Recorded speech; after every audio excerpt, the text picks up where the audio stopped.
طاب الفرح والسعد هالليلة والحفل زان في ليلة زاهية ما مثلها في العمر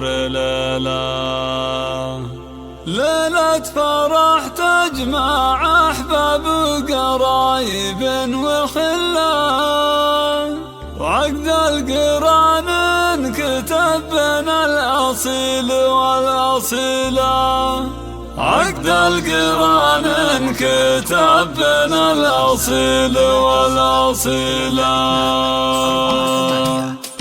يا لا لا لا لا لا لا لا لا لا يا لا لا لا لا يا لا لا لا لا لا لا لا لا لا لا لا.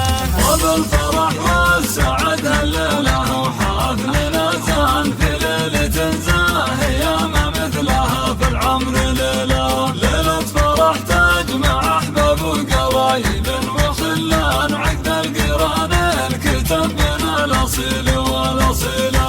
يا مرحبا عد رعد السحاب وعد الأمزان بضيوفنا الليل فهم يشفي الروح العليلة. حي الله من شرفونا بحفل أقراب وخلان نقولها باسم أبو ورامة بأبيات الجزيلة.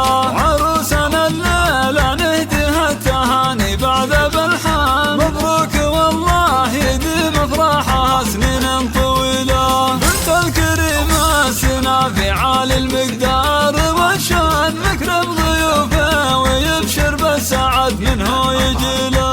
وبالفرح والسعد هالليلة وحفلنا زان في ليلة زاهية ما مثلها في العمر ليلة فرح تجمع أحباب وقرايب وخلان عقد القران انكتب بين الأصيل والأصيلة. هذا سعيد اللي طيب مجمل وما فيه نقصان أبو ورامة الشهم رمز المراجل والفضيلة. عمانها بخيت وصالح صيتهم للطيب برهان محمد وأحمد رجال يعشقون المستحيلة. وأمها صيتها معروف في طيبة وإحسان عساها في رحمة المولى وفي جنة ظليلة. وإخوانها عزوة رجال لهم قدر ولهم شان رسم تسد اللزوم وكل حمل ترتكيله.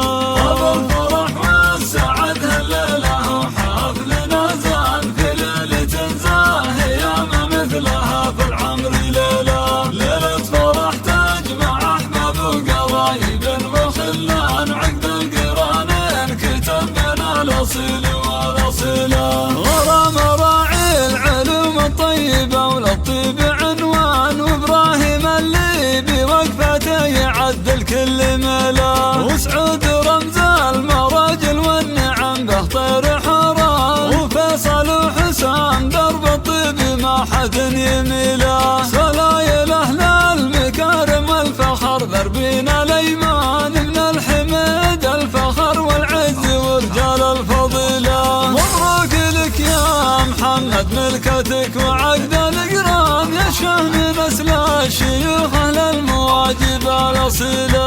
وبالفرح والسعد هالليلة وحفلنا زان في ليلة زاهية ما مثلها في العمر ليلة فرح تجمع أحباب وقرايب وخلان عقد القران الكتب بين الأصيل والأصيلة. خذت بنت الحسب والعز مهرة وبنت شيخان جعل السعد فالكم بكل يوم وليلة. وباسم العروسان نظمت القاف وابيات التعابير لعيون ابوها سعيد اللي عسى سنين طويلة. يا ابويا يا تاج راسي قدرك بعيني تراور واليوم في فرحي تهدي لك القصايد الجزيلة. مضمونها امتناني لك وحبي دون تقصير يا ظل البشر في حياتي يا رعى السير